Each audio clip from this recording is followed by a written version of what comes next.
潤色，你撐住你成篇即係開題報告或者成篇論文嘅資料嚟㗎嘛。即係我頭先講話，有人覺得咧有咗 AI 之後咧係對 audit 咧係一個負面嘅影響嘅。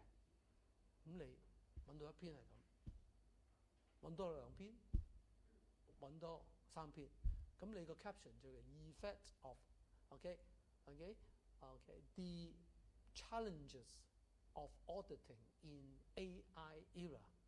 喺有 AI 嘅年代，究竟去做審計會遇到啲咩困難？咁於是乎你有講2-3篇，你留意下嗰啲範文咧。我希望我唔會溝亂啲咩叫範文啦，因為你知道啲中文有好多種用法㗎嘛，係咪啊？即係嗰啲我嚟做代表嗰啲啊，譬如呢篇咁啊，你發現佢一做完咗 chapter 1咧，嗱 chapter 1咧，我咪話400字嘅係咪啊？咁咧佢咧就一版多啲 ，OK 嗱呢啲 review 咧，你睇到佢啦，寫完之後咧，嗱佢寫呢個課題 Bitcoin as a currency advantages and disadvantage， 即係如果將比特幣變成一個貨幣嘅時候，佢好處同埋唔好處，你睇佢寫幾多？係咪啊？佢淨係討論呢一個課題，佢已經咧好多篇啊，一篇係咪啊？有啲講好處，有啲講唔好處，好喺邊度，唔好喺邊度，係咪啊？已經寫咗嗱呢度佢由1/3版開始寫到差唔多尾咁滯啦。後尾講 money laundering 啊 ，money laundering risks posed by cryptocurrencies。money laundering 係咩啊？係啊，我估唔到唔係西黑錢喎，係咪啊？係問 launder， 即係 launder， 即係洗衫咁就叫 launder。OK， 咁佢講呢個，佢又寫一大堆嘢。你睇唔到佢個主要喺呢度㗎，好多㗎。跟住咧就講 research。嗱 research methodology 係一定要教先寫落去嘅。OK 咁嗱，你記住佢哋有佢教，佢寫咩 limitation 啊，寫譬如佢有第4叫 research outcome 呢樣嘢咧，喺我哋嘅 A1 嘅要求裏邊係冇㗎。大家要識得辨到，即係分辨到咧，即係佢有啲嘢咧係唔同我哋嘅，得唔得啊？不過呢啲應該你自己睇咗之後，你問問題，問問題係最好嘅。問問題，第一你要諗我點問咧？其實我問啲咩咧？第二樣嘢就係令我知道你其實而家乜嘢困擾你啊？咁我可以即係揾多啲資料去 OK 咁呢度就係啦。咁你有幾張㗎嘛？嗱，有4份咁多㗎嘛？係咪啊？咁啊，大家咧就請大家咧就跟住嚟睇啦，係咪啊？好，查重解決 AI 解決 topic， 而家大家都係要揾 topic 嘅，好冇？係嘛？咁記住啦 ，topic 就係同你而家嘅專業咧有關啦。你覺得，如果講呢啲嘢咧，我識㗎，我熟㗎喎，得唔得？咁呢個一樣啦。第二樣嘢咧就係你嘅興趣啦。第三就係呢個經常被評估得漏咗嘅，就係你揾唔揾到嘅相關資料。好唔 OK 啊？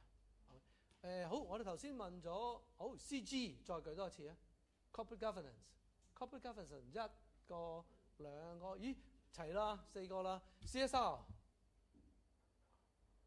1、2、3、4，好放低，感謝主。冇笑我就知道你真係冇返教會嘅。我日口度講咧，大家舉手，好睇見啦，可以放低啦。OK， 多謝主，佢哋啪家聲喺度笑。OK， 你有冇俾人叫過去教會去報道會啊？你信唔信耶穌係舉手噶嘛？記唔記得啊？好，第3個 audit 1、2OK 少啲。第4 MA management accounting OK 未曾快OK financial accounting 3個 FA 4個 OK 得。好，最尾 financial management OK 嗱，我個人認為 financial management 係最多嘢寫嘅，即係最多可以揀啊！即係我所認知嘅，係啊，即係比較闊。好，咁樣不如咁好唔好啊？你俾我抄一抄嗱，我會教一陣書。臨走嘅時候咧，我會我哋休息10分鐘啊。我去到個9點至9點，我仲俾大家再一路教書嘅時候再問問題。嗱，我想說服你哋，你將嗰個進度交喺我手裏邊，即係我教到乜嘢，你一定會喺1個月之後有能力寫到 Chapter 1嘅。但係你寫 Chapter 1其實已經有 Chapter 2撐住你㗎啦，得唔得？因為你要揾啲資料啊嘛。咁然後跟住咧一路教嘅時候咧，我哋盡量喺初時嘅時候 focus 喺個開題報告同埋個 literature review， 同埋咧睇下乜嘢叫做高分嘅功課，係咪 OK 啊？咁啊，我啱啱而家收緊啲即係上一屆嗰啲啊嘛，仲更加 fresh。嗱 fresh 有一個好處嘅，你啲英國嗰啲咧，第一我哋嘅文化唔同啦，佢啲老師又唔同啦。佢寫英文又唔同啦。頭先咩 outcome 嗰啲係咪耐啊佢哋？我哋嗰啲啱啱改完啦，即係而家嗰班 marker 都係繼續係嗰班 marker 噶嘛，得唔得啊？咁所以佢嗰種即係佢認為好啲嘢咧，你可以跟得貼啲，就唔係可能有啲 marker 已經唔係 marker 嚟㗎啦。咁佢以前覺得好嘅嘢，而家未必一定好，但係你有參考作用啫。好唔 OK？好，我哋休息10分鐘好冇？等我開啲資料好冇？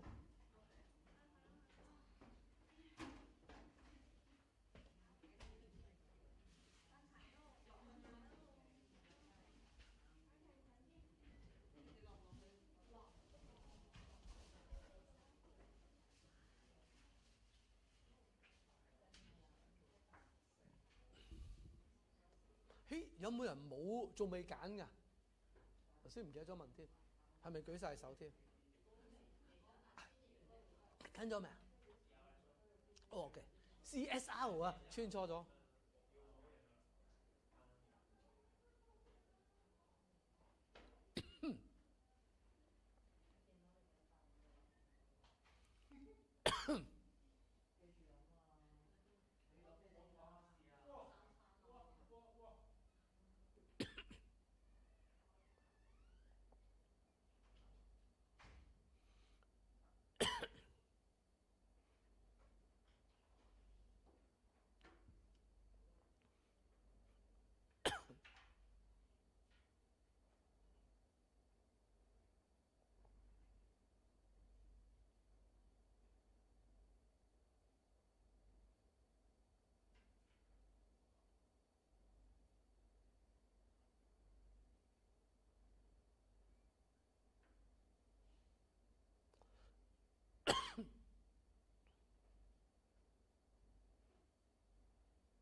兩個有情形會有3個嘅，就係佢哋相差多過10分。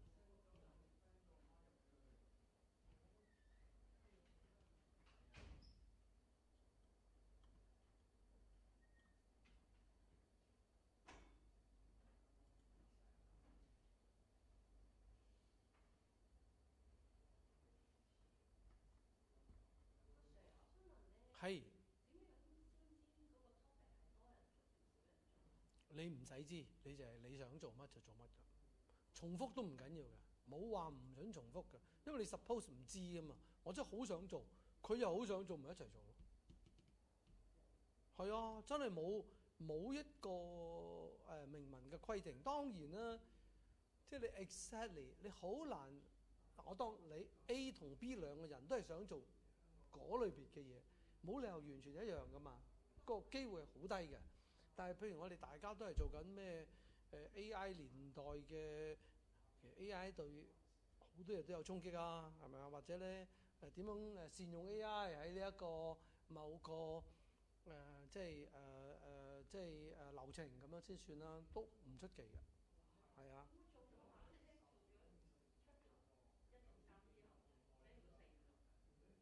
冇6嘅，6就係即係 reference section 啦。有機會，有啲同學最主要係因為4係因為係收集完資料之後做資料分析嘅，咪就係揾唔到資料。不過 supervisor 就會同你傾，其實你當你做1、2、3嘅時候咧，其實應該你睇我第一堂就提你，你要記住我哋係一齊諗嘅，即係當我做一篇文，我雖然係做緊1、2、3做緊開題報告，我諗埋4㗎。因為4係資料分析同埋討論啊嘛。咁你嗰陣時，我一路線性咁樣做，做完1就做2、做3、做4、做5，唔係咁啊。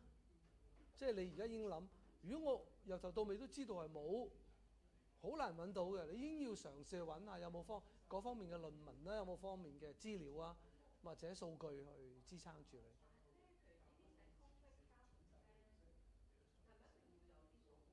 有咩？唔係，我跟住就，所以咧你嚟問啲問題，因為你對論文唔熟嘛，所以我一定要教翻啲書。我唔可以不斷喺度答緊你一啲關於論文嘅嘢，而你係冇論文嘅對佢嘅認識嘅概念嘅時候，你只會問啲問題咧係其實係唔識點講啊，即係唔係 relevant 啊，英文叫做係啊。而家要講啦，而家我哋上次都講到論文裏邊係有好多種論文嗰度。我哋上次講到做研究好重要啫。老師啊，係。你頭先講嗰個 AI 類啊，嗰個 AI 類係點搞？即係用嗰個 training 係睇唔，我哋係好似查唔到嗰個 AI 類嘅。係啊。即係睇到查重嚟睇唔到。係啊，睇唔到㗎。咁都冇辦法。冇辦法㗎，你盡做㗎咋？盡做啊！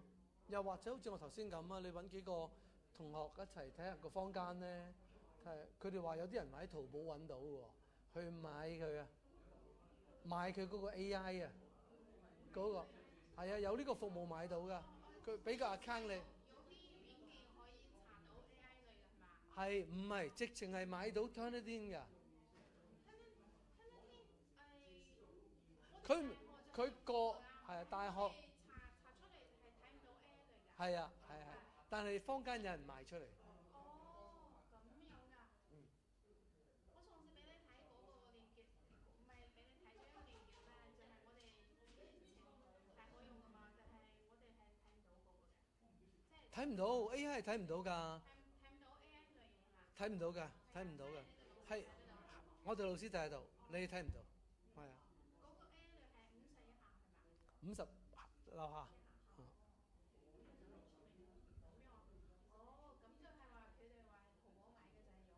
係啊，有機會買到啊！佢哋話，因為有啲同學試過啊嘛，買到啊嘛。靠唔靠譜啊？呢個靠譜靠譜，試過㗎啦，佢哋做出嚟，靠譜靠譜靠譜。咁樣㗎，咁我哋就唔用呢個啦，唔用 Turnitin啦，用嗰個有可以。唔係，係 Turnitin 嚟㗎，買到嗰個係。啊？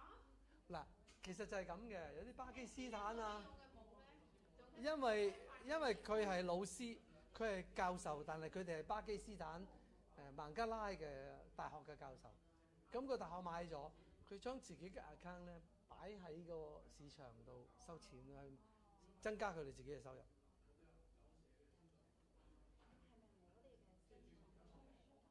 嚇？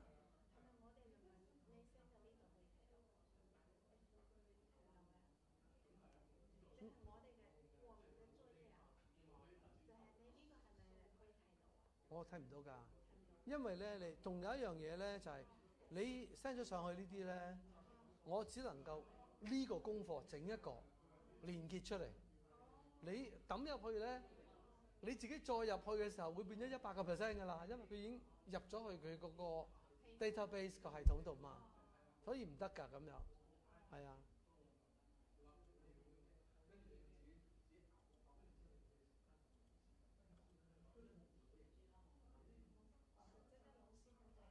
係啊，佢專登係咁嘅，唔知點解要咁樣。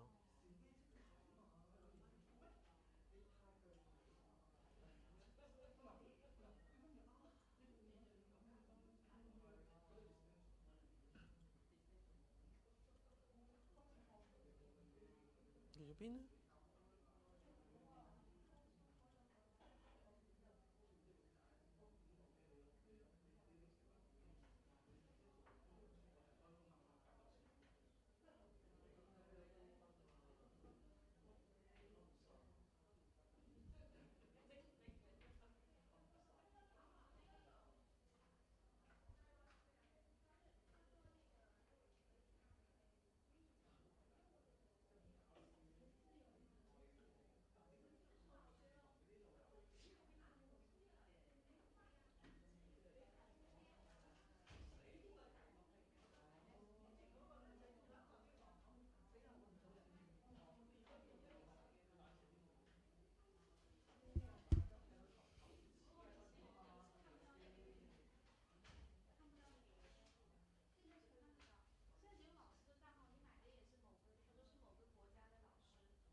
好，我哋上翻課好嘛？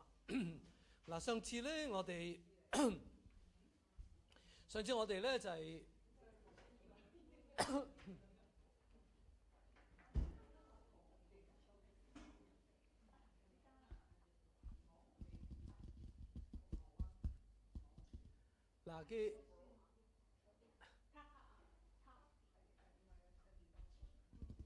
嗱記住咧就係咁，我哋可以個大組嗰度提出啲問題啦。覺得呢個都係一個即係大家都會關注嘅問題，咪攞出嚟討論咯。咁甚至於你可以個別 send 俾我嘅，我覺得值得喺大組裏邊討論，我就將佢搬落去大組嗰度。咁就但係就冇你嘅名嘛，有時你怕醜，哎呀會覺得啲人覺得我好蠢啊，問埋啲咁嘅問題，呢啲人之常情嘅，係嘛？OK， 人之常情，覺得自己係咪好蠢啊咁樣？OK。咁啊，我哋上次咧就講咗咧乜嘢叫研究咧？研究都係即係要去揾求真啦，係咪啊？咁但係有一個咧有系統同埋方法嘅 ，OK？ 咁咧我哋好多時候都要將呢一個研究咧變成去答一個問題啊 ，OK？ 好似答一個問題咁，我哋叫嗰個即係研究要答到一個好重要嘅問題，嗰個叫做 research question 啦。咁我哋做總嘅嚟講，我哋做研究嘅時候有好多目標啦。但係我拉勻咧就有兩樣嘅目標，通常係我哋讀工商管理啊，即係會比較多啲嘅即係關注嘅，一個就係解決咗個問題。即係我哋做完研究之後，我哋就得到我哋相關嘅資料啊，或者嘅學識啊，或者嘅技巧去解決個問題。第二咧就係我哋未必可以解決到個問題嘅，即係我哋理解深入咗，令到咧我哋覺得嗰個問題再出現嘅時候，就算我哋解決唔到都好啦，我哋可以駕輕就熟啲啊，可以咧駕馭到個問題出現嘅時候咧即係點樣去理解佢啊，點樣去處理佢咁樣，咁咧就冇解決到個問題都唔定嘅。咁又講咗好多啦，即係其實咧研究同 R&D 啊，即係呢個研究與發展咧好有關係嘅。2022年啦，好幾年前你發覺好多而家全世界咧都好大嘅商業機構咧都係放好多錢喺做研究嗰度。OK 咁當然咧市場係一個研究啦，研究嘅市場啦，係咪啊？OK 市場咧好複雜嘅，好多嘢組埋一齊嘅一個個體啦，係咪一個市場啊？個市場都好獨特啦，係嘛？咁講到國家咧都會覺得，如果要去進步咧特別係經濟上面嘅進步咧，咁都要放好多錢落去嗰個研究嗰度啦。你會發覺咧可以高到咧成6% 嗰個國民生產總值最低嗰啲咧，就算美國咧咁先進嘅國家咧，都擺到接近3% 嘅。冇做嗰啲咧就好蝕底啦，係嘛？而家都見唔到柯達咁滯啦。一啲例子咧就係有做嘅，相對正面嘅咧就係好似 Amazon 咁咧，佢由一間即係線上嘅書店咧變成咧一個線上嘅叫做超級市場加百貨公司加雜貨鋪，乜都賣晒，係嘛？呢度亦都講咧就係話有啲問題好似好複雜，冇乜人研究嘅，就係accrual base 同埋呢個 real earning 嘅 management activity 對一啲即係好成熟嘅呢個集資啊，同埋呢個公股嘅咩股咧叫做 equity offering， 中文叫咩好啊？係啦，發行新股嘅呢啲咁嘅公司咧，佢哋究竟應該係有啲咩影響，或者有啲咩嘢觀察到咧？你發覺好多嘅，又或者上次我哋臨走話咧，喺管理上面咧有一種嘅全世界嘅新趨勢咧，就唔用傳統嘅organisation structure 叫做 self-managing team。咁究竟呢啲對於喺佢哋嗰個合作啊，同埋公司對呢啲self-managing team 所謂自我管理嘅團隊咧，就控制上面有啲咩改變啊？究竟係好定係唔好咗咧？係嘛？咁呢度 too good to be true， 咁就係講咧 CSR 究竟佢嘅真相係佢哋真係主動咁樣咧去為呢個社會做啲嘢啊，抑或其實佢只不過係做定一啲 groundwork 係嘛？一啲背後嘅工作就係當自己嘅公司係有任何嘅甩漏嘅時候，喺咧社會喺嗰個公眾嘅形象裏邊咧，就可以點樣去挽回嗰啲咁嘅負面嘅影響啦。呢啲佢哋會認。上次我哋講到呢度係咪？係嘛？所以我哋都覺得真係唔同我哋做 accounting 嗰啲嘅，我哋似乎咧一個學科咧大到受學科咧就俾定個 syllabus 你俾定嗰個範疇你，然後跟住咧呢個範疇咧其實喺若干年嘅學術嘅發展咧就應該學呢啲嘢㗎啦，係咪啊？Financial management 你要學 ratio analysis， 你要等等學好多嘢咁但係咧就呢一個做呢個 research 或者做一個研究，然後跟住寫到論文咧係另外一種方式嚟嘅。連你即係俾咗一個方法你，同埋俾一個概念你，最後係你要去揾一啲咧值得做嘅深入嘅研究咁樣去做嘅。OK， 究竟有幾多種研究咧？係咪啊？講一講啦。原來研究都好多種。即係我有個同學問我，係咪一定要用數據㗎？係咪所有研究都係數據？你嘅感覺咧？譬如你唔知係你知啦，係咪？咁有啲 quantitative， 有啲 qualitative。咁可唔可以得 quantitative 同 qualitative 㗎？可唔可以一齊㗎？可以。可唔可以兩樣都唔用㗎？咁啊好啊，我哋睇下啦，好唔好啊？即係又唔係係咪係只有 quantitative 唔 qualitative 同埋咁？我哋首先咧就講佢嘅嗰啲咩嘅類別先啦。左邊類別個 basis of classification， 即係話咧，我哋要去點樣去辨認到佢，或者點樣去即係將佢分類嘅咧，係嘛 ？exploratory、descriptive、explanatory and predictive。你淨係睇啲字已經知道佢大概係乜嘢。exploratory 咧，即係話即係我哋唔係好知嘅，不如咧拓展下佢，即係延伸下佢，學多啲嘢，係咪啊？譬如因為全世界好多嘅，你諗下嗰啲 IT 嗰啲啊嘛，如果佢一研究咗已經係唔知你有幾大啦，咁啊，大家有冇用過 floppy disk 啊？有冇聽過 floppy 呢個字啊？floppy 咧其實係一隻碟嚟嘅，佢係我嚟儲存住你嗰啲即係記憶嘅。咁咧喺80年代有個人電腦開始流行嘅時候，我哋根本即係而家連手指啲人都唔用啦，係咪啊？用雲端嘛，差唔多你俾錢就無限咁多都得，係咪啊？即係你放上去呢度買啲，嗰度買啲，係咪啊？叫 TB 啊嘛，唔係 Tomboy 喎。OK， 1000個 G 先叫一個 TB 喎。哇！嗰隻 floppy 你知唔知幾多啊？1.720個 kilobyte， 哇！扣望幾個 file 啫嘛。然後跟住一路脹大，然後跟住咧，我離開政府嘅時候，我咁嘅九品芝麻官咧，政府就話你個高級公務員我俾個 hard disk 你，係你嗰個即刻先有得用嘅20 G，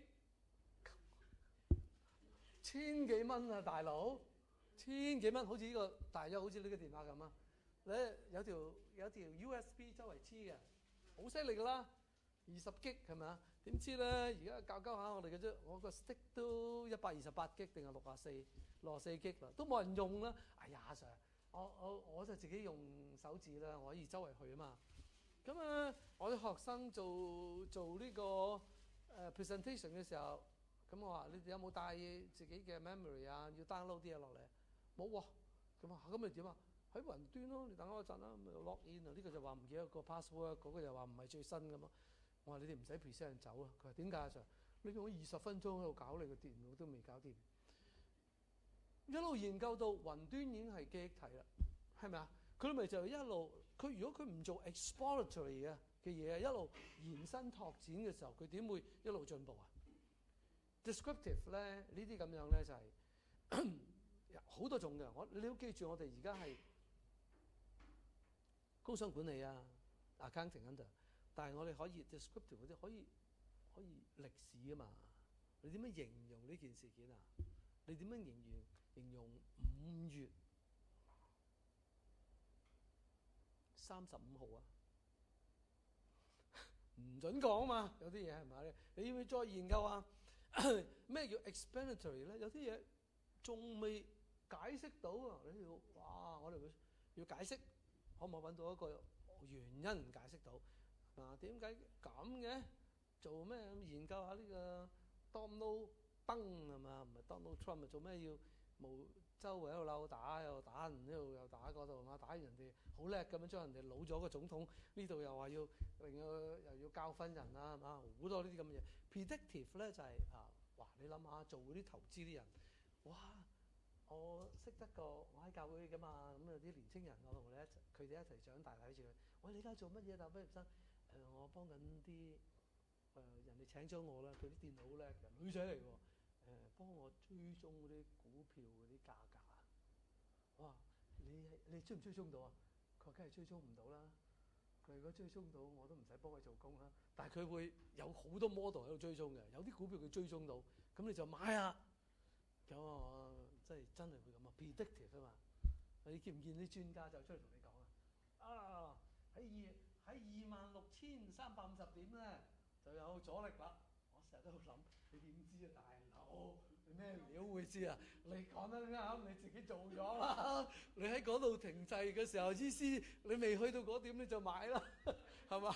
即係所以有時你 quantitative 嘅嘢，你做，我哋做嚟睇下，做下，哎呀，我咁嘅 model 係唔得嘅，用第二個 model。如果第日有機會大家讀 MBA，有機會讀啲 quantitative method，我都有會教嘅，不過我教啲比較即係淺嘅。你會用呢個 model 準咧，你就繼續用到啊！佢唔準咧，你要用啲新 model 啊，因為啲環境變化好多嘛。咁呢啲咧就叫做 purpose of research。我哋叫佢做 explanatory、descriptive、predictive， 係佢個目的係乜嘢？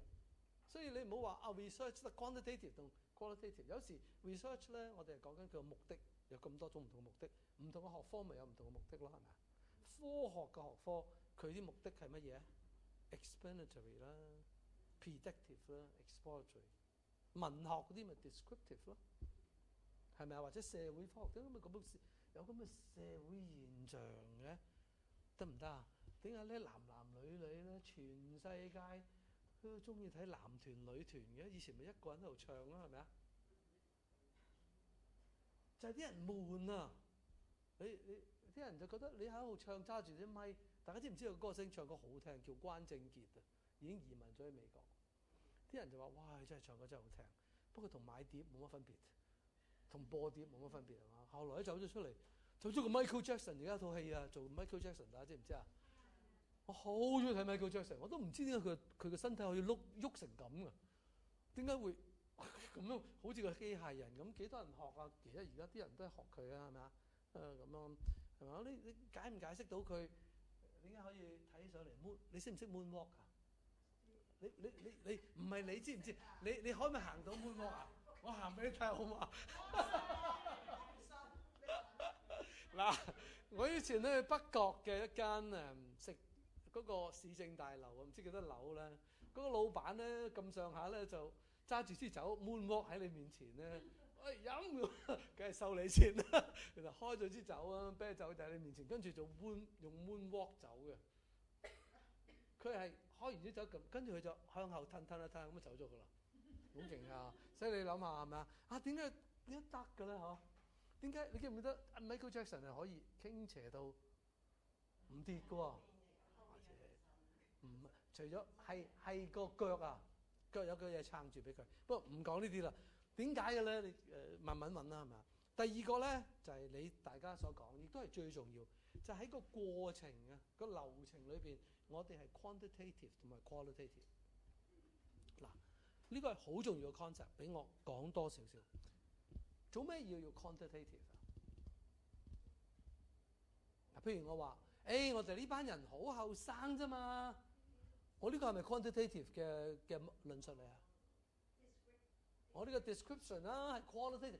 我呢班同學好後生啫嘛，咁跟住有人就話咩叫後生？30歲樓下叫後生啊？冇35啦，35歲就叫後生噶啦，得唔得啊 ？OK， 咁於是乎，好，我將你哋所有嘅年紀加埋除翻，今日翻嚟嘅同學34.9，冇你後生咯，因為數據係客觀噶嘛，係事實嘅根據嚟啊嘛，得唔得？我哋有幾多個人係戴眼鏡㗎？一數，咁多人，有50% 嘅同學係戴眼鏡嘅，事實嚟㗎嘛 ，facts 嚟㗎嘛。今日係26,000幾，聽日係幾多？啲恒生指數啊，咩道瓊斯指數，全部係 fact 嚟㗎嘛，數據 data 係 fact 嚟㗎嘛。佢呢個 data 出現嘅時候，佢有幾多嘢影響佢一件事？但係呢個 data 本身就係 fact。我係男係 fact 嚟㗎嘛，啱唔啱啊？夜晚嚟讀書讀 accounting， 我都唔知點解讀 business 咧係女多過男嘅，係 fact 嚟嘅，得唔得？好奇怪喎，係 fact 嚟嘅，好怪喎，唔知點解。好啦，咁所以 quantitative 咧係你其實執起啲數據一路去研究佢，只要你係，所以統計學咧同 quantitative 嘅 research 咧好有關係，因為統計學嘅技巧咧係善用數據。然後就睇到好多事實嗰個 population 個整體嗰個真相係點，得唔得啊？咁所以 quantitative research 嗱，其實好多啦，民意調查係一個研究嚟㗎，佢幾受歡迎。以前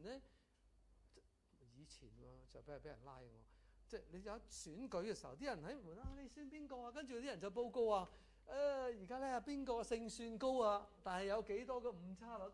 喂，嗰個研究嚟嘅喎，佢有時會錯嘅，但係多數都啱，係咪啊？嗱 qualitative 就唔同啦，因為好多嘢啊資料咧，佢唔係淨係靠數字去顯現出嚟嘅，係啲非數字嘅顯現。譬如我舉個例子，同學你好，你今日開心啊？今日開唔開心？一般般，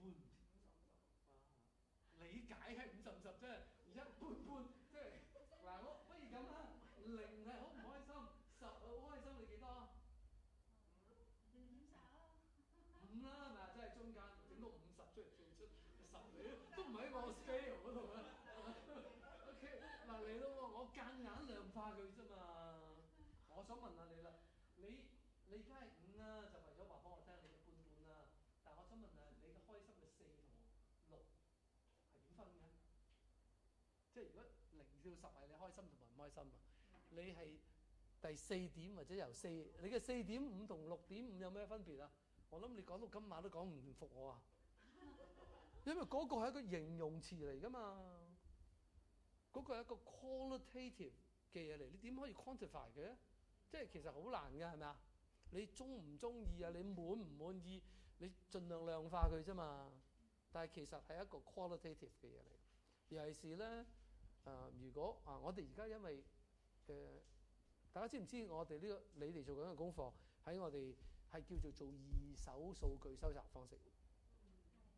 你哋係唔需要做問卷調查，亦都唔需要做訪談，唔需要做訪談。你可以用人哋啲問卷調查嘅結果嚟做研究，可以用人哋啲訪談嘅結果嚟到做研究，但係唔需要做訪談同埋做問卷。但係如果你哋有機會讀第啲 course 係要做論文咧，你差唔多一定要做㗎。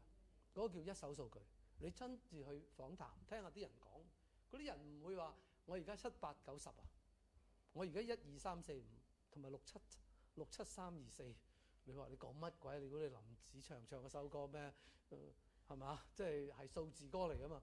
人哋會話俾你，我對呢樣嘢嘅睇法係點？你嗰啲資料嚟嘅喎，但係唔係數據嚟㗎嘛？係咪啊？但係嗰啲資料咧，你訪問唔得3、4個咧，你可以綜合佢得出一啲結論嘛？得唔得？可以嘛？但係你調翻轉頭，你研究啲咩金融嗰啲嘢，你一定要用數㗎。啲數據咧可以去分析。好啦，所以咧喺我哋嘅研究嘅流程裏邊 ，process of research 咧就係會分成量性嘅研究同埋質性嘅研究。好啦，最尾唔係第3個咧就容易啲啦。我哋有講過 apply and basic research。嗱，你睇個字咧 ，apply 即係應用啦 ，basic 即係咩啊？基本。apply 咧就好似我哋做 business administration 嘅人，全部都係做 apply research 嘅，解決問題、了解問題深入啲。因為我哋為咗應用，了解深入啲，我哋又唔會錯啦。我哋認清楚之後，我了解得清楚之後，我下一步就係咪應該點做，我哋都知啦。或者解決一個問題係咪啊？我哋叫呢啲做 apply research， 得唔得？Basic research 唔好睇呢個基本先至係由零至即係由零至有。咩叫基本研究咧？究竟乜？除咗銅線之外咧，用我哋喺傳遞呢個信息咧，以前有啲叫做咩啊？我哋知道一路我哋都係以前我哋電話線嘅時候，大家知唔知道其實係銅線嚟㗎？嘟嘟嘟嘟嘟嘟嘟。你打電話咧，我哋叫嗰個叫做 analog 㗎，其實係用緊。但係咧，我哋而家譬如用 WiFi 又好啦，用即係真係插線嗰啲都好啦。其實我哋係用緊一隻新嘅光纖㗎嘛，我哋用光纖叫 optical fibre 啊嘛。冇人知道 optical fibre 係可以取代銅線㗎。如果唔係高坤做，高坤喺度猛咁我做下睇下，紙皮得唔得㗎？佢又試下，唔得。塑膠得唔得？唔得。搞咁樣，係咪？搞到最尾變咗痴呆㗎，真係慘啊！其實唔關事，我冇做研究話佢痴呆，同佢喺度搞啲嘢。但係佢老婆話佢咧，去做研究嘅時候咧，好夜翻屋企嘅，即係同埋唔記得咗食飯嘅去做嗰陣時，成日都係會係咁嘅。咁啊好啦，咁啊呢啲叫 basic research 啦。呢兩個字咧，我哋會重複學嘅。我哋就講係佢個邏輯。嗱，原來喺 research 裏邊有兩種邏輯嘅。上次我哋講過少少嘅，一個叫做演繹，一個叫歸納。Deductive 叫演繹法。我哋有一個 theory 喺度，有一個理論或者一個概念嘅框架。通常咧 deductive 咧就黐住 quantitative 嘅，即係因為佢係演繹㗎嘛。咁我哋有個理論嘅框架喺度，跟住我哋收集啲數據，睇下呢種情形係唔係適用於某個理論，我哋叫做演繹。演繹咧就係上邊係尖嘅，一路褪出嚟咧去應用佢，可以應用到喺呢度，應用到喺嗰度，好唔好嘅？叫 deductive。inductive 咧叫歸納，啱啱調轉，上邊係好闊嘅，個底咧係尖嘅，即係我經過咗呢個現象、呢個現象、呢個現象、呢個現象。最後我哋歸納到啦，好唔好 OK 啊？我就歸納到咧兩樣嘢，然後裏邊讀工商管理，女多過男。哇！我做咗教咗10幾年夜校係咪啊？關於工商管理嘅課程嘅，咁一路集住晒，幾多有男嚟讀，女嚟讀嘅咩？女多過男，我淨係講工商管理科目咋，工程就男多過女㗎啦，得唔得？好啦。第二，女同學個成績係好過男同學嘅，因為我歸納咗出嚟啊嘛，係咪啊？好唔 OK 啊？咁呢啲叫做 logic 啊，記住嗱，比較深入啲咧，兩個你要記住咧，成日重複咧，我哋都會見到就係 quantitative 同埋 qualitative、deductive 同埋 inductive， 好唔 OK？有冇問題？唔係呢度有一個解啦，唔解咯，好唔好啊？即係用好 basic 同埋 apply， 我都唔解啦 ，OK？嗱嚟咯 ，inductive 同埋 deductive。inductive 就 observation， 一路有好多觀察點，我將佢叫做綜合起上嚟 ，generalization， 跟住就建立一個 theory， 係嘛？你估牛頓佢係 inductive 先定係 deductive 先 ？inductive 先，佢見啲嘢揼落佢個頭度啊嘛，見啲嘢成日都係向地下跌啊嘛，佢就覺得佢發現咗地心吸力，然後跟住咧萬有引力係右邊啊，佢就做咗嗰個 theory 出嚟，佢發覺咧係有呢個地心吸力嘅，跟住佢話點解係地球先有地心吸力？原來佢發覺逢親有兩個物質咧，佢哋應該都會有一個力咧，叫做萬有引力，互相會拉埋佢哋一齊，只不過同佢哋嘅 mass 有關。如果你個 mass 好細嘅時候，你睇唔到呢啲力。地球係好大嘛，嗰個萬有引力。你如果地球唔環繞住太陽嚟轉咧，就會直飛入去太陽嗰度噶啦，得唔得啊？仲要轉呢個速度係咪啊？先得㗎係嘛？咁你如果有科學嘅探究你就知啦。所以咧，牛頓發現地心吸力係左邊嘅，係叫做咩話？歸納。佢歸納咗有萬有引力之後咧，就有萬有引力嘅theory 咯，結果咧佢哋會發覺咁樣登陸月球嘅時候，佢哋計到乜嘢咧？小心啲啊！你哋要學定啦，因為月球個萬有引力係地球嘅幾多啊？1/5，所以你見唔見到佢哋彈下喺地球嗰度彈下咁，係咪啊 ？OK， 當佢哋咧喺嗰個叫軌跡嗰度咧，就一路咁樣慢慢去進入呢個，佢唔可以一次過。佢唔係咁樣，佢唔可以飛機咁嘅喎，係要慢慢轉下咁樣轉到去個月球嘅時候咧，佢要慢慢適應嘅嗰啲人。佢哋落翻嚟啊，有一段時間咧，佢好唔舒服㗎。你記唔記得我哋中國嘅嗰個叫做嗰隻楊利偉嗰啲落到嚟嘅時候想呆咗咁嘅，你知唔知啊？盡量唔影佢個樣啊，即係俾張凳佢坐係嘛？然後跟住喺度托住張凳，托佢翻去。你見啦，1-2年都唔露面嘅，要慢慢適應翻咋。你試下你咁樣浮下，浮咗一段時間落翻嚟嘅時候，你會發覺哇，好似黐住個地，佢會覺得自己黐住個地啊！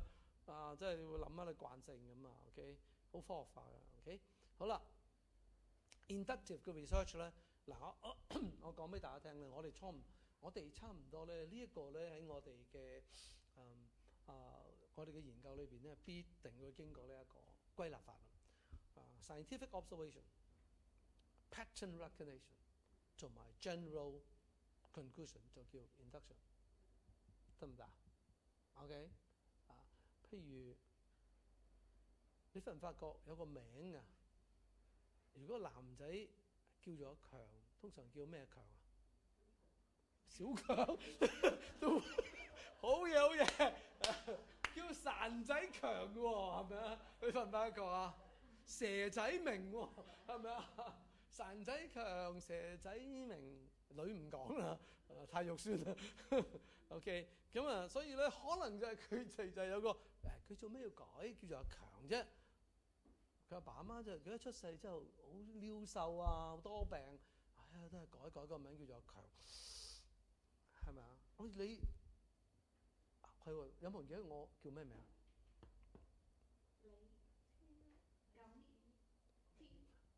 添啊，唔係天啊！好多人叫我李添勝，好黐線。我係李錦添咁樣先算啦。OK， 李錦添咁，我錦添啊，知唔知點解啊？係啊，呢個唔係解啊，呢個即係個來源啫。啊，我阿爺幫我改嘅，咁你將我即係仲好上加好啫嘛，得唔得啊？錦上添花係咗乜嘢咧？以前啲呢個鄉下裏邊咧，喺度大家鬥比賽，邊個讀書叻啊？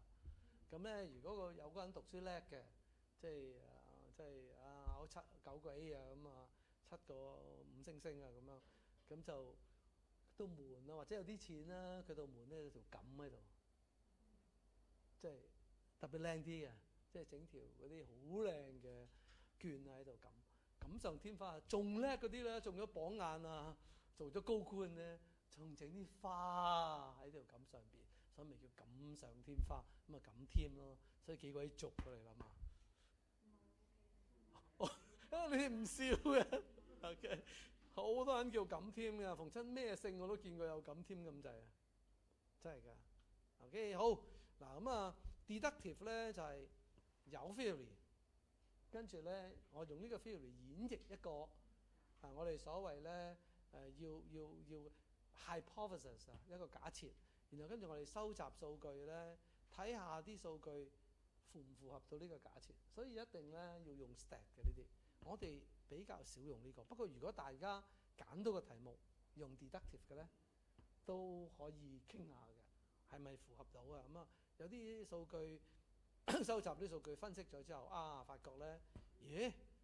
呢個 theory 可以喺呢種情形之下用喎，呢個 theory 喺呢個情形咧就唔可以用喎。大家讀過經濟學裏邊有一個叫做 theory of diminishing return， 有冇聽過？即係話咧，你一路你做嘢咧就唔係咁嘅，你用1個鐘頭就賺1萬，你用2個鐘頭就做2萬，可能初時係咁，點知你用3個鐘頭咧就賺得25000嘅啫喎，用4個鐘頭咧27000嘅啫，即係越嚟你用多啲時間咧，你翻嚟嗰一月你個回報就越嚟越少喎，叫 law of diminishing return。嗱咁你考試啊，係咪啊？你入到去實係做自己識做嗰啲噶嘛，係咪啊？所以頭個鐘頭咧，你已經攞咗50-60分㗎啦。你第2個鐘頭咧，譬如佢3個鐘頭考試，你攞到70-80分啊，80幾分，你其實好辛苦用最尾1個鐘頭先攞埋嗰10幾分嘅啫，係咪啊？你初時係好多係咪啊？咁其實係咪樣嘢都係 follow 呢樣嘢嘅咧？咁你要睇下你做嗰嚿嘢係咪真係 follow？ 咁我有條 law 叫 law of diminishing return 啊，係咪啊？仲有咧又調翻轉喎，有一個 law 叫做 learning effect 嘅 law of learning effect， 即係你做嘢越嚟越快喎。頭先係嘛？即係咩嘢咧？因為你越嚟越叻嘛。我以前喺透露自己嘅身份啊，我係做紀律部隊嘅。我退休嗰陣時係3粒花嚟嘅 chief， 頂帽咧有條邊嘅喺度啊，就係金色嘅咁啊。咁樣我又安排啲囚友工作嘅喎，我樣唔似好惡係嘛，但係我好惡㗎，可以啊嘛，安排你投入工作。試過咧，我安排一條生產線咧，同啲師傅一齊安排生產線，叫你做嘢咧。佢一開始嘅時候咧，佢哋話搞唔掂啊！你安排太重啊！你 workload 工作量冇可能，我哋8個鐘頭喺工場裏邊做得完嘅每一日。咁我話你做咗算啦，做啊！我教你啊！你想要咩工具，我俾你，咪做下咧。佢哋做得完喎，冇怨言喎。做下，佢哋6個鐘頭就做完喎。咁我開始有啲擔憂啦。咁早做完，佢哋梗係咩啊？賭錢啦，即係拗交啦。跟住半日就做完喎。我哋嗰個叫 learning effect 嗱，你信唔信啊？你做一樣嘢，你掌握咗個技巧咧，你越嚟越短時間就做完嗰樣嘢㗎啦。咁呢個係另外一個 law， 得唔得？咁但係你諗下兩樣嘢唔同嘅，一個 diminishing return 係咪啊？一個就係越做越快。咁你要睇下邊啲環境係可以呢啲 law apply 落嚟，我哋叫呢啲叫 deductive research。條 law 用喺某啲環境嘅時候，如果舉個例子，我有條 law 係點樣教到大家可以攞到70分以上嘅論文分數，係咪啊？我梗係跟住呢條 law 嚟教你啦，係咪？但係好可惜冇條咁嘅 law 啊。OK 但係有啲咁上下嘅方法，係咪啊 ？OK 好。呢個咧就係我哋一路做落去嘅時候咧，我講清楚，呢個係成個 research 嘅流程。我頭先講話要同一時間一齊做一樣嘢嘅，即係你做緊 chapter 1嘅時候咧，你要穩定 chapter 2嗰啲 literature 嘅，又或者咧 chapter 3你要收集啲咩數據，用啲咩方法去收集數據同埋收集資料咧，你都要一齊諗㗎啦。但係成個流程咧，我哋一路教落去都係跟住呢個流程去教。第一 ，identify a broad area of study， 即係叫你揾個 topic 啦，係咪啊？揾到個 topic 之後 ，select a topic or research question。所以咧1到2咧，其實就係 chapter 1。Identify a broad area of study, selecting a topic or research question。因為我哋上次話啊嘛，一個研究嘅課題就等於答咗一條研究嘅問題啊嘛，係咪？好啦，3 exploring existing prior studies around the topic。呢個咪就係 chapter 2咯。exploring 再延伸喺而家存在或者之前已經研究過嘅一啲嘅學習，環繞住一個課題，環繞住個課題，佢之前有研究過嘅，或者我哋而家研究緊嘅，我哋都 explore 佢。OK， 咁呢個咪 chapter 2咯，係嘛？呢度有7啊嘛，7樣嘢。OK， 做5個 chapter， 一個 reference section。所以1、2係 chapter 1， 3係 chapter 2， 4係 chapter 3，deciding an appropriate research methodology。呢度我介紹先啦。呢個好深㗎，教到嗰課之後，大家咧到時我會俾啲提示大家帶適當嘅枕頭翻嚟，即係咁上。瞓一陣先，大家 OK， 瞓醒再傾 OK 咁樣㗎啦，好嘛？或者咧帶啲即係止眼瞓嘅牙籤啊、糖啊，即係等等啊。你發覺佢唔係 method 喎，係 methodology， 方法論啊。研究咧係喺學問裏邊一個好高深、好高層次。通常係畢業，你成日都聽啲係咪仔女啊，仔女啊，即係子侄啊，即係弟妹講話，我而家已經畢業啦，寫緊畢業論文係咪啊？有冇人第一 year one 寫論文㗎？咁你話你讀1年就畢業啊？咁啊 year two 都冇啊，嗰啲全部叫作業嚟嘅啫嘛。但係到畢業就論文啦。我哋通常去到畢業班先做論文啦，然後跟住咧，我哋就唔係淨係要個 method， 唔係淨係個 how 嘅 methodology 就係個方法論。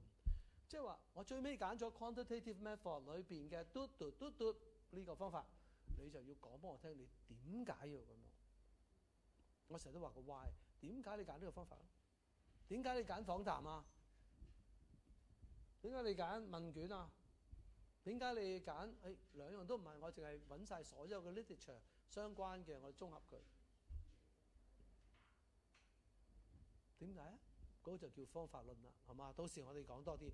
所以4就係 chapter 4就係 chapter 3， 5、6就係 chapter 4，collecting and analysing data， 收集同埋分析數據。收集先，收集翻嚟組織好佢，分析佢，分析咗咧就係討論咧就係 present the finding， 最尾咧你揾到啲乜？所以5、6咧就係 chapter 4， 得唔得？5、6就係 chapter 4， 7就係 chapter 5啦。Conclusion and recommendation， 好唔 OK 啊？最多字嘅請你 mark 低佢就係3同埋5、6 chapter 4， 2、4兩個chapter 係少最多字嘅，得唔得啊？我上次已經講咗啦，我哋後來嗰5000字咧唔係1500加3，唔係1500加3500 ，OK， 而係咧我哋1500之後嘅 chapter 2一路膨脹落去嘅 ，OK， 得唔得啊？如果你話唔知嗰邊睇唔睇到啦，盡量睇到冇。如果咧嗰個 proposal 即係我哋嘅 assignment 1咧係一個係一個咁嘅形狀啦，即係我哋話 OK， 我哋cap 1咧就係400，cap 2咧就係800，1500啊嘛，我當1600啦。cap 3就係400咁啊，係咁樣嘅形狀咧。你最尾嗰呢度係夾埋係1500至1600字啊，好冇？咁呢個咧就係 A1 嚟嘅。A2 咧就怪怪胎胎嘅，係咁樣鐵甲人咁樣，或者你將佢變係一個好似葫蘆咁樣，有2次拋大佢嘅，得唔得啊？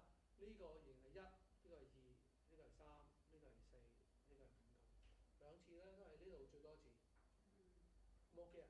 但係呢一個800唔係表示呢度800喎，仲要擴大啲，得唔得？因為我頭先講過啦，呢啲資料係個心臟嚟，係你嘅資料庫嚟，所有嘢咧，即係我個資料嘅心臟，嗰個中心嚟嘅。你呢個你越做得多咧，我哋寫你個 chapter 1就寫得好啲 ，chapter 3又寫得好啲。繼而咧，令到你呢度啲 data 咧亦都係好有用，跟住你寫呢啲咧都係重要，係咪啊 ？OK， 得唔得？但係你要總言之係2、4咧擴大佢嗱。至於嗰個數字係點咧 ？OK， 我喺個大組度講俾大家聽。我揾翻啲舊我以前做過就，但係一個指引嚟嘅啫，係嘛？呢個1、2、1咧 A1 容易啲，但係呢度係幾比幾咧？大家係點我話？我到時話俾你聽。其實 chapter 5好少嘅，就2版搞掂。O 唔 OK 啊？好，咁係啦。如果你想佢將佢變成一個流程咧，就係咁啦。1就係 identify the research problem， 究竟我哋要做啲乜嘢嘅研究去解決一個咩問題啊？咁於是乎我哋就要再嚟揾啲 literature 喎，係咪啊？咁我哋有機會咧就要一係咧3咧，我哋一定一係咧就係個 research approach， 就 design hypothesis。嗱 hypothesis 一定要量性先會，所以佢 short。你可以你只要咧係research 嘅 approach， 你用一個乜嘢嘅方式去處理呢個嘅研究啊？又或者你點樣設計你嗰個假定啊？咁你就收集數據，然後做啦。因為收集數據都係做㗎，即係做你嘅 research 一部分。因為你收集邊個數據啫？係咪啊？如果我想知道大家幾高嘅，我就攞把尺嚟度你哋。你哋想知道大家幾重，我揾個磅嚟磅你哋。想知道大家戴眼鏡嘅係近視定遠視啊，定係散光啊，定係老花啊？我又用另外啲方式係嘛，去做啦，係咪啊？OK，collecting data, doing the research， 呢度就 analysing data, discussing the finding。OK， 所以呢度就係chapter 1啦 ，chapter 2啦，係咪啊 ？OK， 呢個係 chapter 3啦，呢兩個係 chapter 4。嗱，呢個同頭先文字嗰度唔同㗎，4咪 chapter 4， 6係 chapter 5， 7咧唔係 chapter 嚟嘅，記住唔好叫佢做 chapter 6，bibliography 啊。OK， 嗱咁呢個就係個流程啦。嗱個表達方法唔同啫，不過呢度值得睇嘅。你點解七你發唔發覺唔叫做 references 嘅？Tidying up 點解？整理啊，得唔得啊？即係我掛咗條呔度，我入場之前咧，我扣翻粒紐，然後跟住鎖條呔，係咪啊？我太熱啦，我隻手攞住件西裝啫，一入到去咧，我着翻佢，撥一撥，係嘛？扣翻粒紐入去，嗰啲叫 tidying up。即係頭先同學咪㗎，我佢個問題就係，我寫好晒啦，但係我覺得可能即係我呢度一隊嗰啲，我啲英文一唔一致啊？佢個用法啦，阿 Carrie 就用叫做 polish 啊嘛，即係省靚佢係嘛？咁都係 tidying up 嚟。呢個都好影響佢其實唔會扣到你好多分，但係佢影響個 marker 對你嘅印象。嗱，譬如咁啊，我仲都唔明點解咧，每年總有3-5個同學咧，我要俾一句咁嘅 comment 佢 ，insert page number for your paper。你寫到10幾頁，竟然間冇 page number 嘅，係咪啊？嗱，而家今時今日你交 soft copy 咧，佢都未必會整亂你嘅。你以前交 hard copy 嘅時候，你隨時夾錯咗㗎嘛，冇 page copy，冇 page number，係咪啊？得唔得？又或者咧，大家左級右級啊，呢度 download 啲咧，我就話點解 page 1同 page 2你用 Arial，page 4同 page 5你用 Times New Roman 嘅？點解前邊嘅行距1點，後邊嘅行距係1嘅？係咪啊？呢啲咧就叫 tidying up 啦，好唔好啊？執靚佢。好啦，我想問下，而家我再問咯，咩叫做 bibliography？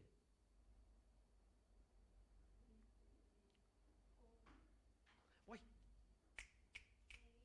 ，check 啦，呢啲係佢用咗個字啦 ，reference。咁 reference 同 bibliography， 我就係想解咧。你頭先睇嗰個，咁咪就3個 chapter，references 係嘛？同 references， 你睇佢幾多個 references？ 嗱，佢呢個咧，因為係 download 落嚟嗰個，所以咧怪怪地嘅 format 啊，佢直情喺嗰個Turnitin 度 down 落嚟，所以個係咁樣框住嘅。啊，你單睇另外一個，佢有17頁啊，你數下佢有幾多個？1、2、3、4、5、6、7、8、9、10、11、12、13、14、15、16，係咪啊？4% 啫。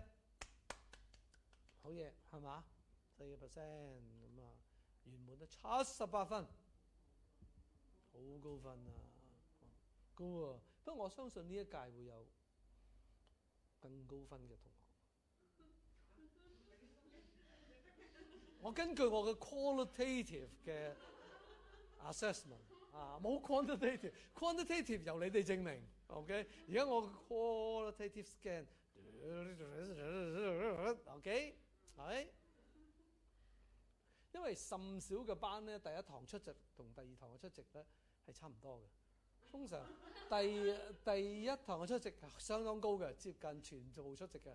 自從知道你都係咁啫，咁第二堂咧就會得翻跟住咧大約去到第4、5堂、5、6堂嘅時候，因為咧已經都唔知你講乜，咁嗰陣時咧就會得翻幾個喺度。死頂，為咗俾我好印象，跟你啊 Sir，CSR、CS 咁樣喺度喐啊 CG 咁78分啊，有嗱啲好正㗎，你會睇到啲 marker 點樣睇啊？佢第一個 chapter 35分裏邊俾28分，第二個 chapter 35分裏邊俾28分，係咪啊？74、28、75、35，即係俾80㗎。去到 methodology 15%先至俾75，然後咧去到 referencing 咧70，即係其實個個 section 都係 distinction 嘅，甚至係最高分嗰兩個會literature review 同埋呢個 introduction 都係 OK。咁啊呢度有啲我一路咧未有 AI 之前咧，我都好勤力嘅，即係我就將呢啲comment 咧就剪貼咁樣，即係幾多分嗰啲人咧就係有呢啲 comment 即係70以上，然後跟住咧60至69、50至59、40至49同肥佬我都，然後跟住做咗個好長嘅表。但係由上次開始就，你俾我將佢 AI 你幫我組織咗佢，綜合咗佢，因為好多嘢重複啊嘛，係咪啊 ？OK 啊，我講俾大家聽咧，每一年都起碼有一堂補課嘅，線上補課唔使翻嚟，就係咧 A1 派完之後，喺 A2 之間咧，大家就考緊 FM 個考試，冇人騷我啊！嗱，你一派完呢一之後咧，個雄心壯志，阿 Sir， 你放心啊，你可以放心，我唔係你以前啲學生咁，我做完呢一，我會繼續做，一定會繼續做，每一個星期至2個星期，我會俾個 progress 俾你睇下，咁我好，我真係覺得 I'm proud of you，OK，咁結果咧就有1-2個做咗1-2個星期之後咧，跟住咦點啊？考 FM 嘅時候要衝啊！咁跟住全部咧，突然間嗰個世界係寂靜啊，寂靜咗一排，好似冇學生咁喎，好似呢班已經畢咗業咁咯。直接考完咧 FM 就出嚟講晚12點鐘，阿 Sir 一考完你開始做翻，你覺得點做？我話猜過你，我而家瞓覺。我喺度瞓覺，你要做就做啊！你又似你叫你做唔做？頭先發晒誓，誓神劈完話要繼續做，而家又唔係咁啊！好啦，結果咧最尾咁啊唔係，去尾點都有1-2個乖嘅啊咁啊！舊年有個大姐大好勁嘅，未曾交 A1 早2-3個禮拜 ，A2 係早2-3個禮拜，半個月已經交，咁就跟住慢慢交，總有一啲咧就我大約仲有2人嘅就話喂。請問你係咪仲喺我組？因為你 delay 咗定係脫咗學啊？咁啊，佢就話我仲係㗎 Sir。咁我話我知道你，如果你仲係嘅話，你而家咩階段啊？我相當忙，公司好多嘢做，湊仔、湊女、做小三。OK， 結果咧就係去到朝頭早，我話你好嚟啦嚇，發火啦！我話你仲唔交嚟咁，大約係喺5點最遲，大約嘅2-3點整一大堆嘢嚟。我話你咁樣肥梗，佢話 Sir 咁點算啊？咁我話你而家再執啦，你跟住我啲嘢執，佢都執到原來之後都係合格嘅，放心啊。OK， 咁啊呢啲講下笑話，我開始覺得人悶啊，咁你就要睇下啦，開始翻去今個禮拜睇下人哋啲 A1 點做啊。嗱，咁我而家講完呢度咧，講一講個香港嘅師姐嘅 A1。嗱咁咧，因為 research question 咧 ，research question 幾難啊！下次我哋成為一個 activity 好嘛？即係因為咧，我哋會咁嘅，我哋話我哋個 background 做乜嘢啦，我哋嘅 motivation， 跟住我就講 research question， 跟住我就 base on 呢個 research question 咧去建立個 aim and objective。咁即係話咧，成個 chapter one 俾你玩晒咁滯噶咯喎！如果你寫到係咪啊？所以咧，我唔想。即係最尾嗰20分鐘谷呢樣嘢啦。咁究竟呢個 research question 嗰個核心係乜嘢咧？點解我有個 topic 或者我有咗一個，譬如而家呢個禮拜大家諗下，我有咗個 topic 想做，我又諗下佢嘅背景嘅時候，究竟呢個 research question 係點樣最後俾我孕育出嚟或者生佢出嚟咧？咁然後跟住呢個 research question 又點樣可以變成 aim and objective 咧？嗱 ，research question 咧。係一樣嘢，就係好配合我哋要研究一樣嘢，因為我哋一定係解決一個問題啊嘛，又或者對一個事情深入了解啊嘛，咁我哋就變成一條問題，有啲方法會做到嘅。OK， 咁啊過往好難教嘅，而家容易教好多。最要咧，你大約有啲咁上下範疇嘅 topic， 你可以咧叫偉大嘅 AI 幫你 propose 個 research question， 然後跟住咧你propose 個 research question 之後，我又會教下你點樣可以將條 research question 變成一個 aim 同埋幾個 objective。但係啲 objective 未必係你可以喺嗰3-4個月做完，咁你可以自己加減得唔得？所以呢個步驟太重要啦。所以咧，我哋留翻下次好冇 ？OK 嗱，咁我哋而家咧喺俾大家問問題之前，我哋睇一睇，除咗嗰4份即係師兄師姐咪英國嘅師兄做咗之後咧，咁咧，我頭先就講咗嗰份係嗰個78分啦。另外有一份 CSR 嘅喺邊度咧？呢份就係 CG 啊，在哪裡啊？呢個熄咗就冇錄影噶啦。再 kick 個啦，唔使搞，唔啦，鬼理佢啦。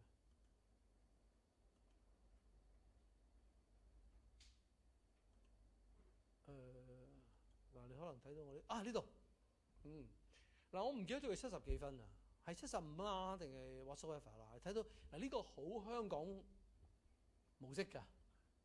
第一，嗱，我所講啦，其實 CSR 點樣影響顧客嘅忠誠度咧？N 個咁多人做過來 ，N 可能係即係 N 咧好多啊，10個20個啊，或者你周街都有呢個呢一個課題嘅。CSR 除咗呢位同學，仲有邊啲係 CSR 啊？唔 CSR 咁你好多都會做呢啲嘢，但係佢點解係一個佢嘅成立點喺邊度咧？第一，好明顯咧，佢就 CSR 點樣影響嗰個顧客忠誠度，但係佢揀咗個行業。頭先我哋講話係時間啦、地點啦、行業嘅改變，譬如 social responsibility on customer loyalty， 以前可能做過 retail 喎，零售喎，可能做過 accounting 喎，係咪啊？但係我哋今次做咩啊 ？hotel industry， 咁佢就有咗佢嗰個即係獨特點喺度。O 唔 OK 啊？嗱，所以咧，之前講以前好耐做過，而家做值得做嘅個 rationale， 即係背後個理據係合理嘅。以前啲嘢會唔會已經舊啊？會唔會啲嘢已經變晒啊？或者經過 Covid 一役啊，同埋 AI 嘅衝擊啊，會唔會我哋10年8年前嗰啲 paper 所講嘅嘢係咪啊？都唔啱㗎啦，係咪啊？我上次咪講嘅咧，新世代嘅研究初時咪鬧爆佢咯。用呢個紀律令到佢哋咧跟翻我哋以前做嘢規律係咪啊？結果咪失敗咯。咁上次話稻香個店長點教佢話？當佢仔女咁樣就教佢，得唔得？你錫唔錫你個仔女啊？你會俾心機忍耐佢啊？咁樣教佢啊嘛，好嘢嘅。佢都唔使做 research 係咪？嗱，呢個 SPA 30嘅，你哋而家38啊嘛，即係話咧4年前㗎啦呢張嘢，3年啫，因為佢冇34嘅逢親4字就剁咗佢，即係2023啱啦，3年之前。好啦，咁你睇到咧嚇嗰個 topic 跟足嘅，睇唔睇到啊？Background of the study， 不過佢係將呢啲嘢擺先嘅，然後先講個 motivation。所以呢個嗱，記住各施各法嘅，即係可能佢自己嘅思維係諗咗嗰啲先至出翻。但係如果我普通人嘅思維就係咁嘅 background， 我梗係跟住因為咁我就有咁嘅想法啦，有咁嘅動機想做係嘛？佢個1.5咧係擺到最尾嘅，睇唔睇到啊？好奇怪嘅，即係我覺得奇怪喎，係咪？點解你一 background 之後已經有 objective 同埋 question 咧？但係佢咧就個演繹係咁咯，佢仲加咗個字 significance 點解？冇錯啦 ，significant 呢個字咧就應該學嘅，即係 important， 即係 crucial， 即係 vital， 即係 parliament， 即係 essential， 即係好多同義字嘅，得唔得啊？咁啊，佢又除咗講咧，佢話除咗咧係佢有佢個動機同埋佢覺得做呢個 research 嘅重要性，其實重要性就係個動機啦，係咪啊？重要嘛，得唔得？OK， 咁好啦，跟住佢後邊咧，你睇唔睇到佢都做幾多？佢好值得學嘅咧，就係佢好清楚嗰啲層次。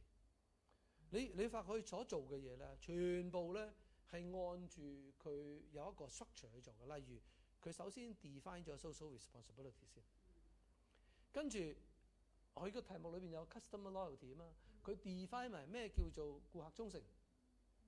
好啦，原來顧客忠誠咧，佢又構思到咧，其實咧係同你嘅企業嘅形象有關係。原來顧客忠誠係同顧客嘅滿足有關係。佢滿足咪忠誠咯，我次次嚟都當係咪啊？我在生嘅我走咗嘅外父好笑。我琴日同我仔傾偈，佢話爹哋你仲記唔記得以前公公點樣講嘢㗎？佢講親嘢都係佢自己好特別嘅。佢話買啲燒肉啊，人哋專登再燒過俾我嘅。跟住咧就同我講啲橙啊，你食下好食㗎，我去買佢開箱再幫我揀嘅，係嘛？你忠唔忠誠啊？你起碼嗰條友做到即係為你而做好多嘢係咪？得唔得啊 ？OK， 我有一次去深水埗，好耐未去過深水埗，因為探親戚咧喺一個老人中心嗰度去食茶記，我都覺得個店長有啲好有領導才能，哇嘈喧巴閉咁樣。然後跟住咧，我哋最尾臨走嘅時候咧，我哋想買啲外賣走，咁樣我哋問佢，但係你嗰啲 standard 嘅菜牌，我係想即係佢係 A、B 嚟嘅，但係另外一個叫 A、C、D 好唔好啊？我哋要 A、D， 我哋就好客氣咁啦，就問佢我哋好想買，不過我想唔係 A、B 又唔係 C、D 喎，係 A、D 喎，即係咁嘅肉就搭呢啲即係澱粉嘅嘢啦，係嘛咁嘅。跟住我話得唔得啊？你估佢點答？佢話對於我嚟講，顧客冇咩嘢唔得嘅，死唔死？哇！你真係當佢虛偽都好啊，你都覺得哇咁正咁鬼 positive 嘅，你講唔講得出啊？咁呢啲比較作狀啊！即係佢話，對於顧客嚟講有咩嘢唔得啊？好威猛啊！即係好似呢個同學咁，你都幾威猛咁，就有咩唔得啊？有咩唔得啊？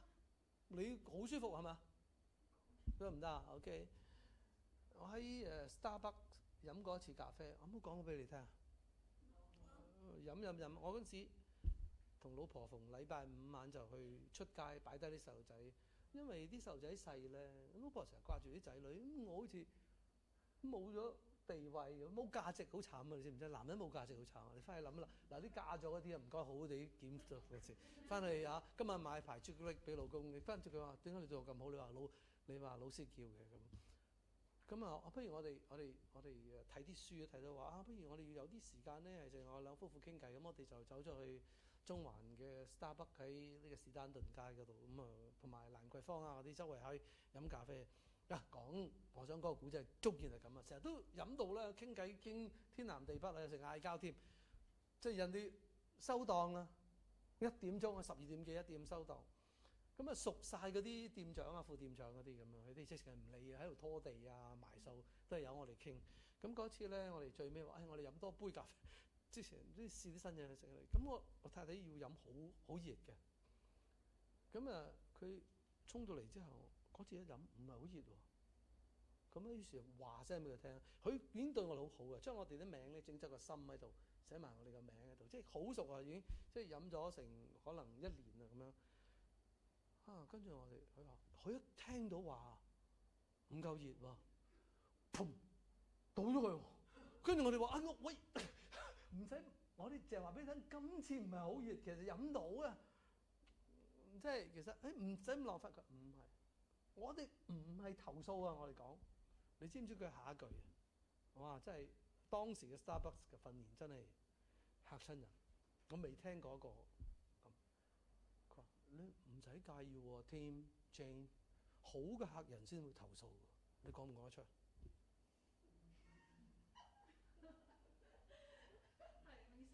你講唔講得出啊？如果有人投訴你而家投訴我喺度亂噏啊上堂，好後生先投訴嘅，你跟住阿 Sir， 你要唔要睇精神科？我帶你精神科，我哥係精神科醫生嚟嘅，得唔得？佢話原因好簡單啫，如果你唔着緊，你唔理我哋啦，你下次唔嚟飲咪得咯。你使乜話俾我聽唔夠熱啫？有道理喎又，佢將一個歪理變成道理喎，即係冇，即係好嘅客人先會投訴。你做唔做到先？嗱諗一諗啊，你研究，不如你研究個課頭係咪好嘅客人先會投訴啊？我喺政府做咁耐嘢，老細一聽到投訴，你死啊你！呢3年唔使升，你冇累埋我，係會咁噶嘛？係嘛？好，我哋繼續。咁咧呢個 literature review 比較嗱，佢最正咧做咗個 summary 啊，因為佢做得多啊嘛。佢喺 preliminary 已經5個課題，佢咪 summarize 佢咯，係咪值得學啊？嗰英國都冇做呢個喎。嗱，所以每一篇咧都有佢嘅獨特之處嘅，即係嗰啲同學各施各法嘛，係咪啊？但係都係一個老師啫，就係我。但係各施各法喎，我唔係贊成。我意思即係頭先嗰個，我又覺得佢好怪㗎。我提咗佢嘅，我話你呢個擺一啲點解唔擺前啲啊？咁佢中意咁樣擺，由佢啦，呢個自由嚟嘅，上帝都俾人自由啦。咁個老師點會唔可以俾學生自由咧？嗱 methodology 呢個要慢慢講啊。我哋有一個叫 research onion 啊，佢跟足個 research onion 嘅 flow 去做，咁啊值得啦。佢唔用 bibliography，佢用 references 啊。咁啊你都睇啦，咁喺度寫呢個好土炮，仲比嗰個頭先嗰個 CG 嗰個土炮。土炮意思即係話好香港模式做。你見佢寫好多啫喎，佢因為受於佢個字數咧，佢每一個都係蜻蜓點水掂一掂，得唔得啊？啊，即係佢一樣係有每一段仔咧，大約係1個起2個字嘅reference， 係嘛？咁啊呢啲值得佢參考。嗱，我發覺咧去參考之前，因為我之前做 supervisor， 我冇呢啲 sample 啊嘛，係嘛？我哋以前第1、2屆做嘅時候，純粹做 supervisor， 成日都係40-50分嘅咋，即係合格4，仲以為咧做論文係好辛苦。後來咧即係捉到佢哋嗰啲marker 嗰啲研究啊，真係研究佢哋點樣 mark， 佢哋中意啲乜嘢咁啊，一路咧進步緊啦。OK， 咁啊係啦，嗱你睇下佢樣嘢都你要乜我執乜俾你。如果你發覺呢個係女同學嚟嘅，我記得你發覺咧，如果你將佢裏邊嗰啲每一個課題啊，同嗰個 A1 嗰個 marking scheme 啊 rubric 比啊，佢完全係你要乜我俾咩你要乜，咁其實好正嘅喎。咁樣咧好聰明嘅，就係如果就算你投訴，你覺得佢佢起碼佢揸住啲嘢，佢都係加，佢唔可以立亂加佢自己想你要有嘅嘢㗎。你個 marking scheme 係咁，你咪跟住個 marking scheme 嚟俾分咯。咁佢就係執翻晒齊俾你咯，係咪啊？咁啊之後嗱，咁啊 chapter 3啦，然後我哋睇下佢有幾多個 references 好唔好啊？佢 references 做得好好㗎，你留意下呢個係好 proper 嘅 reference。我講啲格式嘅，唔會寫1、2、3、4、5嘅 half reference 嘅，係咧第一行拍咗，以後嘅都係咁樣 tap 一下。你發唔發覺好清楚啊？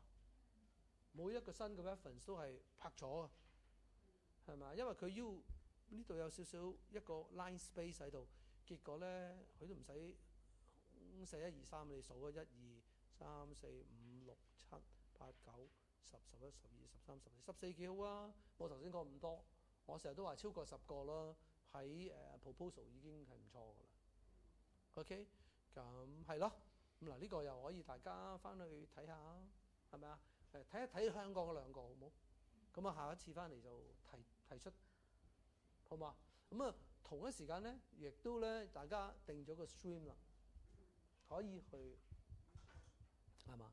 嗱你去試下啦。我都講，我唔會話叫人哋唔好用 AI 嘅。你試下問 AI， 你話如果我真係想做呢一方面嗰啲提議3個 topic 俾我。嗱，你叫佢提完 topic 之後，千祈唔好定啊。OK，together with suggest 3 topic of research in corporate governance together with research question。OK，rationale， 一路成個 chapter 1所要有嘅嘢，你問佢幫你度埋出，然後你先睇佢寫得好唔好。用 AI 其中有一樣嘢。即係佢俾你參考，大家互相互動，就係你問佢，佢答得你唔好，你再改一改，你再問佢，唔該你幫我加翻乜，佢再加上去，咁搞啲嘢出嚟咧就好正，得唔得啊？我係鼓勵人用 AI 㗎，尤其是咧上個禮拜咧我睇咗兩樣嘢啦，一就係香港一個教育團體話咧，其實政府或者佢哋都推動政府咧喺而家喺小學已經要有加埋 AI 呢個課題。新加坡啊，直情政府資助好多喺個教育咧，已經要高小已經要用 AI，要放咗 AI 喺佢哋個。係啊係啊係啊，係啊，堅啊嗬！你係咪新加坡籍啊？OK OK， 好就係咁啊！整翻落嚟啊，請留低啊，同我傾啊。下個禮拜 topic 試下揾下 topic。好啦，下個禮拜都係咁啊，我同你一齊做埋嗰個 research question 啊 ，aim and objective 啊 ，OK 大家試下一齊做。如果得嘅，帶個電腦翻嚟啊 ，iPad 嘅翻嚟。好冇嘢啊？一步步嚟，定啲。